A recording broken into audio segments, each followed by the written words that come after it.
ودوائها وعافية الأبدان وشفائها ونور الأبصار وضيائها وعلى آله وصحبه وسلم. اللهم صل على سيدنا محمد طب القلوب ودوائها وعافية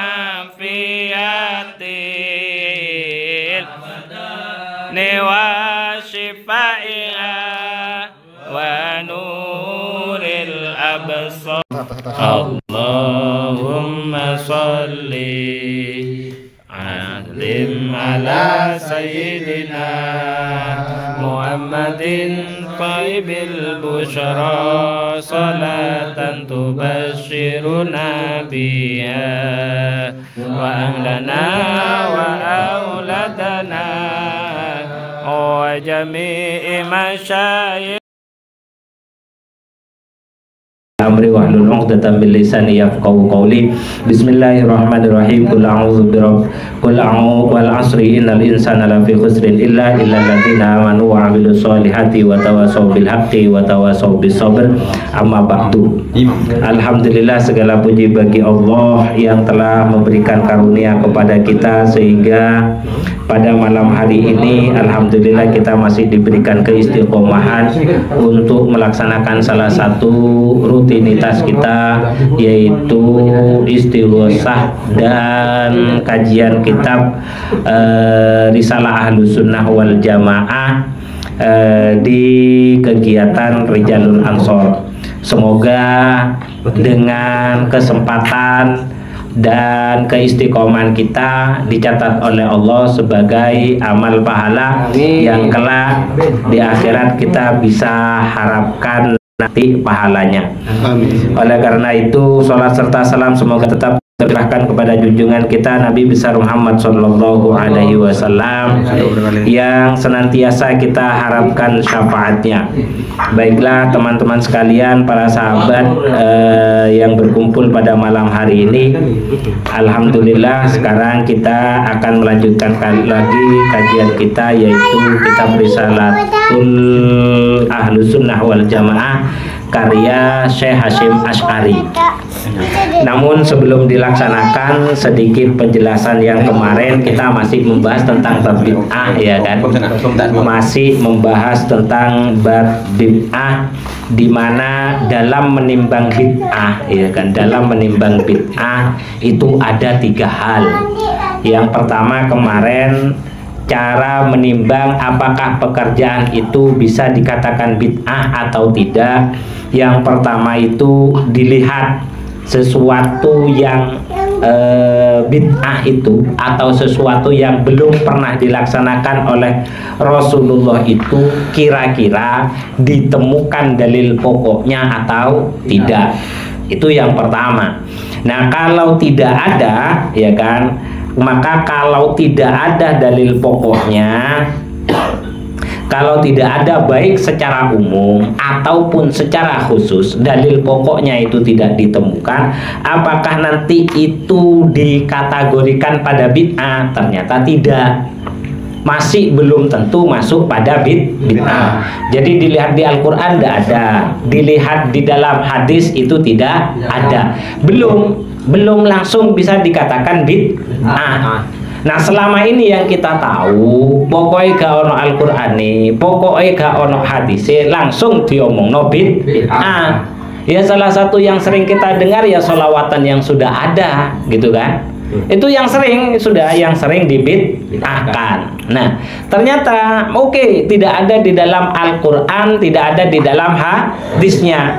Ternyata masih dilihat bagaimana cara para ulama, para sahabat dalam memahami makna ayat ataupun hadis yang datangnya dari Rasulullah Shallallahu Alaihi Wasallam.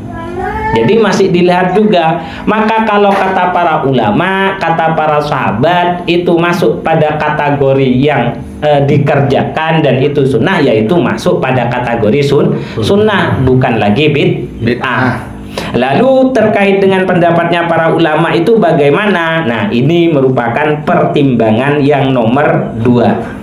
Jadi pertimbangan yang pertama, dilihat dulu ada Al-Qur'annya apa ada hadisnya. Oke, Al-Qur'an, hadis secara umum dan secara terperinci mungkin tidak ada.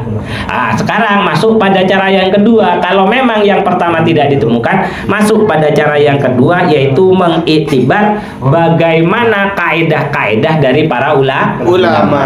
Jadi ulama itu ketika melihat Al-Qur'an dan melihat hadis itu tidak akan langsung bisa pasti akan berbeda-beda dalam memahami. Salah satu contoh para sahabat saja menafsirkan terkait dengan ayat itu ada yang berbeda. Zuharul fasad fil ardi, ya kan, fil ardi wal bahr itu. Jadi ada penafsiran khusus dari Sayyidina Abu Bakar, itu ada yang seperti itu ada.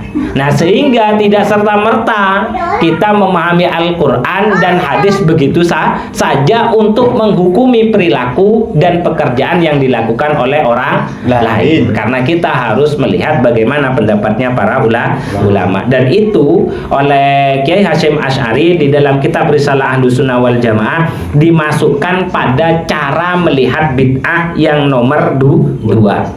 Redaksinya baiklah kita bacakan. Bismillahirrahmanirrahim. Wa qad qala al-musannifu rahimahumullahu taala wa nafa'ana bihi wa bi ulumihi fid dharaini amin. Al-mizanu utawi timbangan asani kang kaping pindho. Jadi ini merupakan cara melihat bid'ah yang nomor 2. Tadi yang pertama sudah dijelaskan. Yang nomor 2 itu adalah i'tibaru qawaidil a'immati. Iku iktibaru qawaidil a'immati, ningali maring piro-piro kaedahe para imam. Qaidah itu adalah gambaran-gambaran umum seorang imam dalam memahami ayat ataupun hadis, ya kan? Ayat ataupun hadis. Artinya, jadi kalau kita lihat ada Al-Qur'an, ada hadis, ada kan fikih. Jadi setelahnya untuk bisa mengeluarkan ilmu fikih, jadi ada Al-Qur'an, ada hadis. Kalau pada masa Rasulullah itu tidak ada hukum fikih, itu tidak ada ilmu fikih, itu tidak ada ilmu tauhid, itu tidak ada. Terus kemudian ilmu tasawuf itu juga tidak ada. Kenapa? Karena mereka langsung bertanya kepada Rasulullah. Baru kebelakangan ulama itu memahami bagaimana sabdanya Rasulullah ini masuk halal haram. Sampean kalau lihat Al-Qur'an, lihat hadis, arkanus sholat itu udah ada, Pak. Rukun sholat itu udah ada di dalam Al-Qur'an ataupun di dalam hadis. Yang ketemu adalah yang pertama itu wajib yang namanya niat, kata Imam Syafi'i. Tidak ada arkanus sholati an-niyatu, dah ada kayak gitu di dalam hadisnya. Yang ada hadisnya itu adalah innamal a'malu binniyat. Yang ada itu hadisnya seperti itu. Nah, dalam memahami itu dinamakan dengan ilmu usul yang sekarang itu, ilmu usul fikih namanya. Jadi ilmu usul fikih yaitu adalah ilmu yang digunakan untuk menggali hukum dari Al-Qur'an ataupun hadis. Namanya ilmu usul. Nah, di dalam ilmu usul itu ada kaidah-kaidah pokok atau ada rumusan-rumusan umum.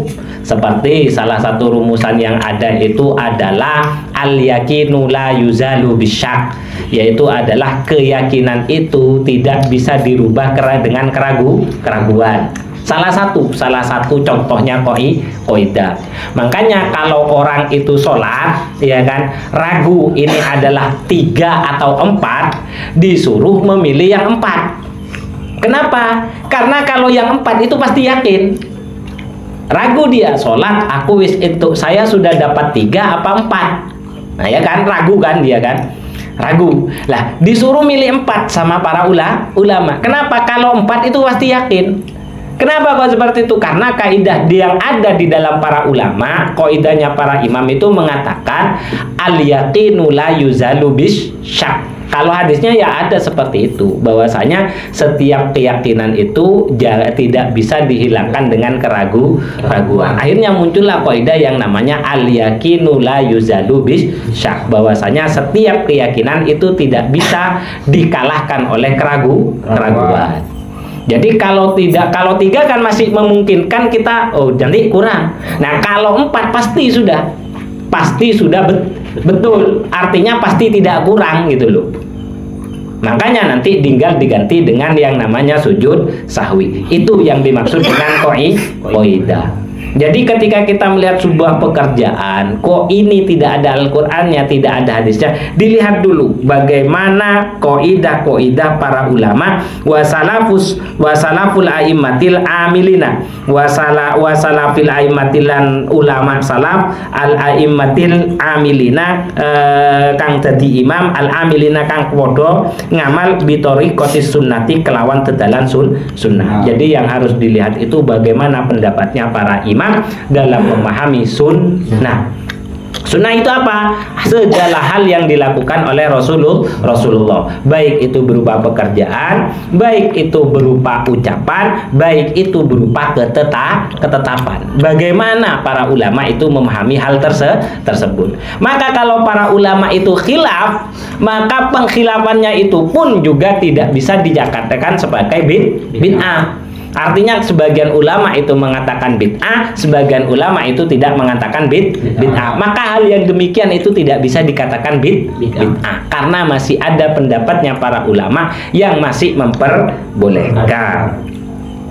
Fama fama moko utawi perkara khalafa kang nulayani apa mabikul liwacin kelawan saben-saben tedalan fala ibrata moko ora ana wilangan bihi apa bihima, kecuali memang ketika dilihat pada pendapatnya para ulama itu tidak ada, ya sama sekali sudah tidak ada yang berpendapat terkait dengan pekerjaan yang baru kita lihat apakah ini bid'ah atau tidak, maka itu tidak perlu dihiraukan gitu loh. Ya sudah, tidak perlu dikerjakan gitu aja.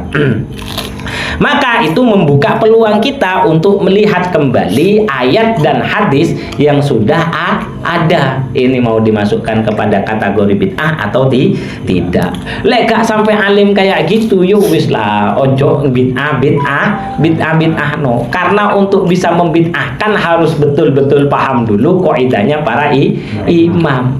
Nah kalau kita melihat orang-orang yang banyak membid'ahkan, ya sudah, masih banyak ulama-ulama kita yang memperbolehkan, yang sudah jelas kredibilitasnya sudah diakui.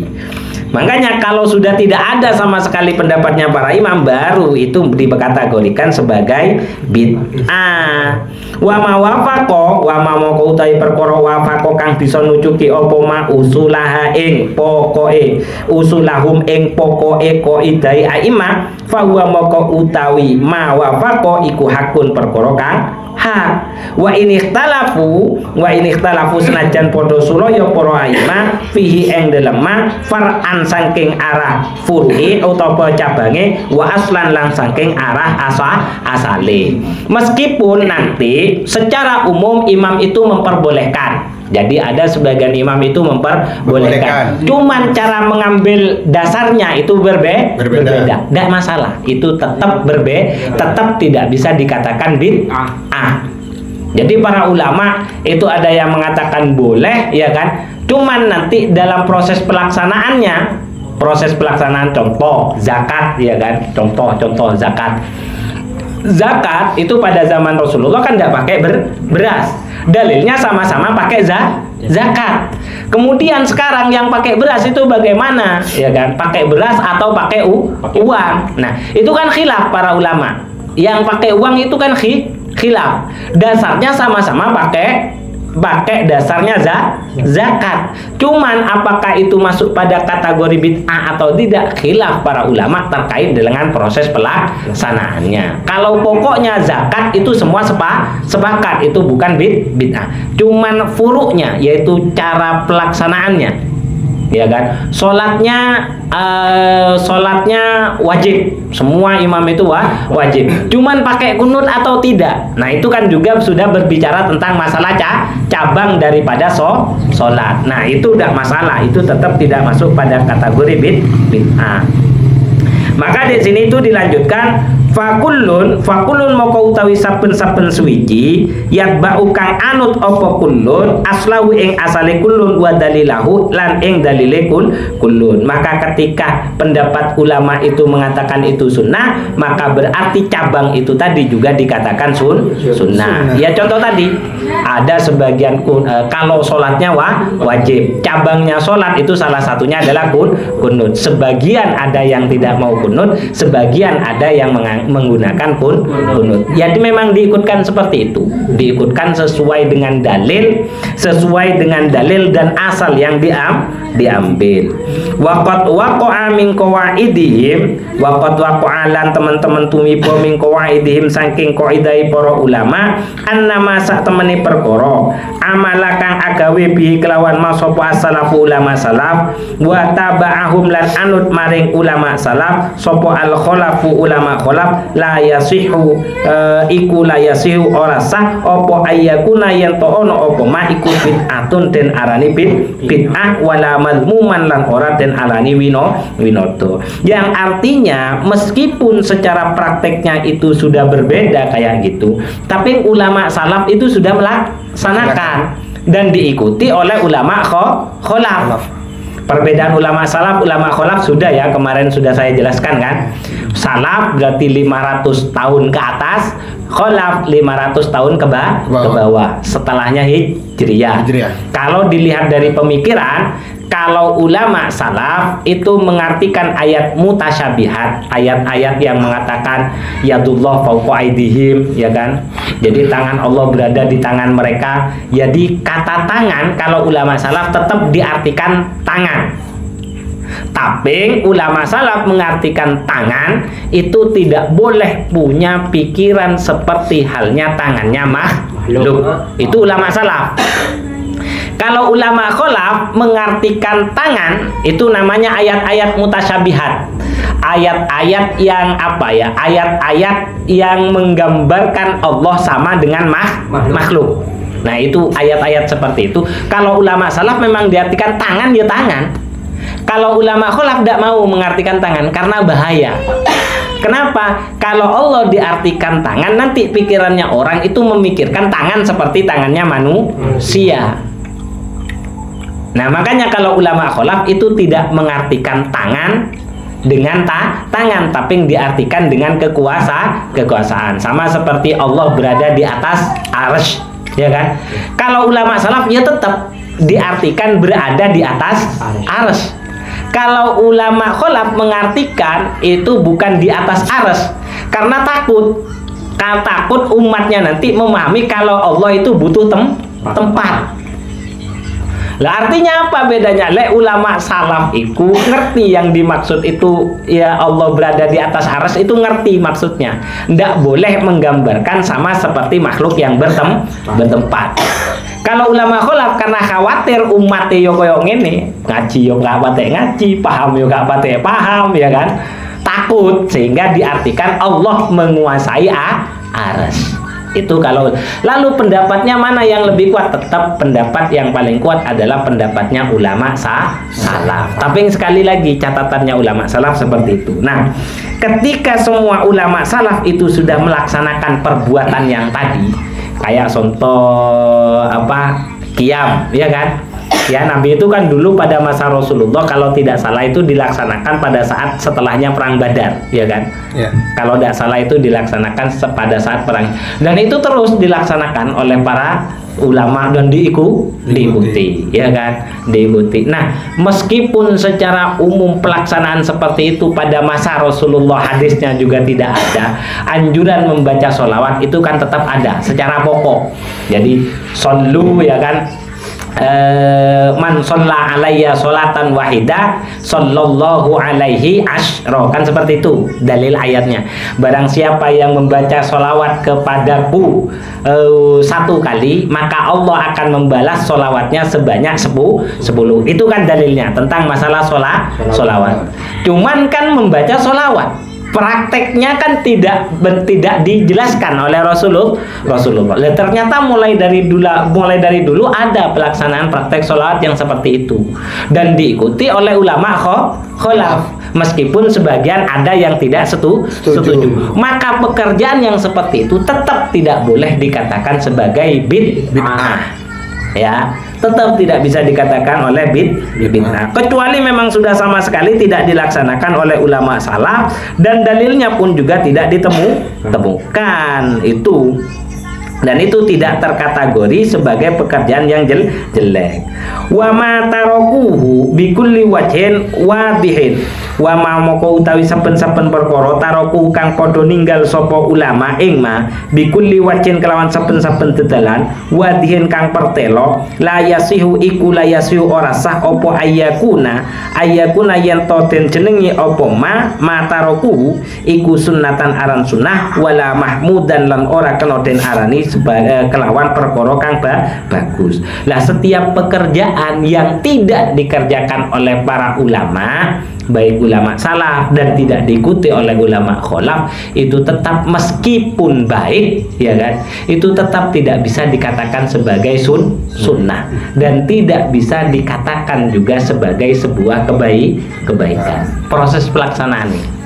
Tapi kan api tidak bisa hanya berdasarkan baik saja. Kenapa? Karena pekerjaan umat Islam terkait dengan masalah ibadah dan penghambaan itu harus berdasarkan kepada agama. Jadi moro-moro sama nanti pokoknya segala pekerjaan yang sifatnya itu adalah untuk penghambaan dan ibadah itu hukum awalnya adalah haram. Jadi sama latih ibadah, gak ngerti dalile itu haram hukumnya, Pak. Haram. Jadi asalnya ibadah itu haram. Makanya tidak boleh kita melaksanakan sebuah ibadah kok kita tidak tahu dalilnya dan kita tidak pernah menemukan dari ulama-ulama kita sebelumnya. Tidak boleh. Kecuali muamalah. Kalau muamalah itu adalah hubungan sosial. Kalau hubungan sosial tidak perlu sampean tahu dalilnya dulu. Laksanakan aja dulu. Urusan nanti ketemunya itu ternyata dalam hukumnya itu tidak boleh, baru berhenti. Bedanya itu. Jadi bedanya muamalah dengan ibadah itu. Jelas ya? Jelas ya? Itu bedanya itu ada di sana. Makanya meskipun itu pekerjaan seolah-olah itu baik, tidak bisa, karena kalau agama itu memang harus berdasarkan kepada ilmu. Wa ma athbatu aslahu walam yurad anhum fi'luhu faqala Malik. Nah, sekarang ada lagi perbedaan. Wa ma maka utawi perkara asbatu kang padha netepno sapa para ulama aslahu ing asalima walam yarid tetapi ne ora tumeka anhum saking ulama apa fi'luhu agawe ing ma faqala maka nuli jawab sapa Malikun Imam Malik bid'atun. Kalau kata Imam Malik itu bid'ah. Sekarang ada pekerjaan dalilnya itu ada, tapi ulama sama sekali tidak ada yang mengerjakan.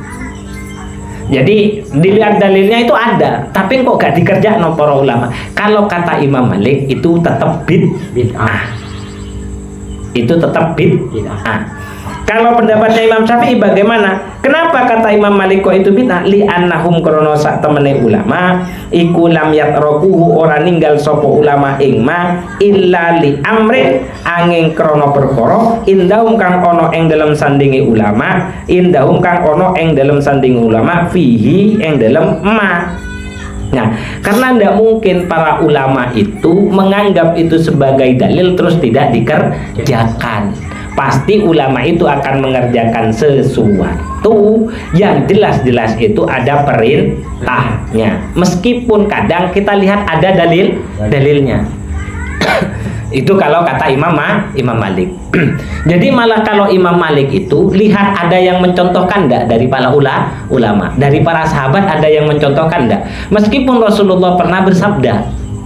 Jadi dalil pokoknya ada enggak yang pekerja? Nanti kita carikan contohnya seperti apa. Kalau kata Imam Syafi'i, wa qala asy-Syafi'i, wa qala lan dawuh sinten asy-Syafi'i Imam Syafi'i, laisa ora ono apa ma iku bid'atin kelawan aran bid'ah, wa illam yaf'al senajan ora agawe bi kelawan mas apa as-salafu ulama salaf. Kalau kata Imam Syafi'i, selama ada dalilnya, meskipun ulama salaf itu tidak melaksanakan, itu tetap tidak bisa dikatakan sebagai bid'ah. Nah, wis. Sampai di sini seberat itu kita mau membid'ahkan orang, ya kan? Kok ndelok tonggone awake dhewe cek pangi. Maka kalau kita sudah mengaji kayak gini, ndak usah ikutan, apalagi membid'ahkan, karena kita jelas ketika ngaji gini kan ketok lek bodoh kan, ya kan? Lek kayak gitu kan kita tahu kalau kita sebenarnya sangat bodoh kan. Ate bid'ah no perkoro lah, wong kita kadang tidak tahu mana yang kategorinya ibadah dan mana bukan ibadah, ya kan? Mau ikut-ikutan itu membid'ahkan. Padahal kata Kiai Hasyim Asy'ari, wong ate bid'ah no itu paling tidak tahu pendapatnya imam, tahu Al-Qur'an, tahu hadis. Lah kok sampean saiki ndelok wis artinya melihat di media sosial atau melihat di mana saja, enggak jelas orangnya, enggak ketemu ngajinya, terus dibid'ah-bid'ah no sampean panas. Itu masalahnya, sampean itu ikut panas. Lucu gitu loh. Itu kan namanya ngurusi wong sing gendeng. Lah ngurusi wong gendeng yo melok gendeng. Wis jelas. Mending untuk kita ikut kepada yang memang sudah ada panutannya, itu lebih jelas. Karena dengan mengaji seperti ini kita akan semakin tahu betapa bodohnya kita gitu. Gak usah sampean, saya aja yang ngaji. Iya, makanya para ulama mbiyen niku gak gampang ngafirno, ya kan? Ulama-ulama kita ndak akan mudah titik-titik kafir, ya kan? Ndak akan mudah.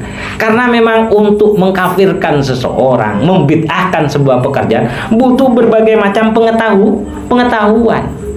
Lah itu aja kita dikasih ilmu yang sudah jadi arkanus sholati sab'ata asyara, rukun sholat itu semua ada 17. Itu pun kadang kita belum hafal. Kok mau kita melihat Al-Quran dan hadis, dikasih yang jadi aja kita masih belum banyak tahu. Itu kita mau ikut-ikutan bid'ah, iya kan? Termasuk yang kita lihat di media sosial itu, yang sering membid'ahkan, ini salah, itu salah, ya kan? Itu juga tidak punya kredibel kok. Artinya secara kemampuan keilmuan yang juga belum diakui. Sementara ulama-ulama yang sudah diakui itu tenang-tenang saja. Lah jadi sampean itu ndak usah ikut bingung urusan itu. Jabarno lah wis ngono. Barno lah wis. Makanya kalau kata Gus Bahak memang perlu cangkem-cangkem elek. Jadi tidak usah dijawab dengan keilmuan, hajar saja dengan ilmu-ilmu yang tepak-tepakan ae gitu ya. Itu masih ada dua pendapat. Terus kenapa kok kata Imam Syafi'i itu tetap boleh dikatakan itu bukan bid'ah, ya kan, meskipun para ulama salaf itu tidak melaksanakan? Karena kata Imam Syafi'i, li'anna tarkahum krono sak temene oleh ninggale ulama salaf lil amali kanggo ngamal bi kelawan mah iku qad yakunu terkadang ono opo tarku iku li uzrin krono onone uzur koma kang jumeneng opo uzur bihim kelawan ulama salaf fil waktu yang dalam siji waktu aulima utawa krono perkara wa kang utawi ma iku afdhalul utama minhu tinimbang saking emak. Kata Imam Syafi'i, kalau kata Imam Syafi'i, kenapa kalau Imam Syafi'i itu masih selama ada dalilnya itu tidak kategori bid'ah meskipun tidak dilaksanakan oleh para ulama? Karena kata Imam Syafi'i bisa jadi pada saat itu ulama melihat apa yang ada di dalam dalil tersebut ada pekerjaan-pekerjaan yang lebih utama sehingga bukan itu yang dikerjakan. Itu kata Imam Syafi'i. Atau memang mereka berhalangan pada waktu itu tidak sempat untuk dilaksanakan. Lanjutannya insya Allah pertemuan yang akan datang kita akan lebih membahas lagi masih dalam wazan atau cara melihat yang nomor 2. Jadi pertama kalau melihat bid'ah, cara yang pertama dilihat ada ayatnya, ada hadisnya atau tidak. Kalau tidak ada ayatnya, tidak ada hadisnya, jangan langsung dikatakan bid'ah, karena ada timbangan yang kedua. Bagaimana pemahaman para ulama terkait dengan pekerjaan yang baru ada, yang dikatakan itu sebagai bid'ah? Apakah mereka memperbolehkan atau tidak? Masih melihat seperti itu. Kalau ada dalilnya tidak dikerjakan oleh para ulama salaf, kata Imam Malik itu bid'ah, tapi kata Imam Syafi'i itu tidak bid'ah. Itu pendapat yang penjelasan yang kita bisa sampaikan pada pertemuan malam hari ini. Insya Allah pada pertemuan yang akan datang kita akan perdalam lagi bagaimana bentuk-bentuk atau model-model perselisihan poin daripada penimbangan bid'ah yang nomor 2. Itu saja yang bisa saya sampaikan, kurang lebihnya saya mohon maaf. Semoga apa yang kita pelajari semakin menyadarkan kita bahwasanya dalam beragama Islam itu perlu kita yang namanya imam. Tidak bisa kita belajar agama Islam langsung lewat Al-Quran dan hadis, karena yang kita tahu saat ini itu bukan lagi Rasulullah, tapi redaksi-redaksi dan ayat yang ditinggalkan oleh Rasulullah Shallallahu Alaihi Wasallam. Sehingga kita membutuhkan orang yang paham terhadap Al-Quran dan hadis. Siapa itu? Yaitu adalah para imam. Itu saja. Wallahul muwaffiq ila aqwamit thoriq. Assalamualaikum warahmatullahi wabarakatuh. Waalaikumsalam warahmatullahi wabarakatuh. Iya dong.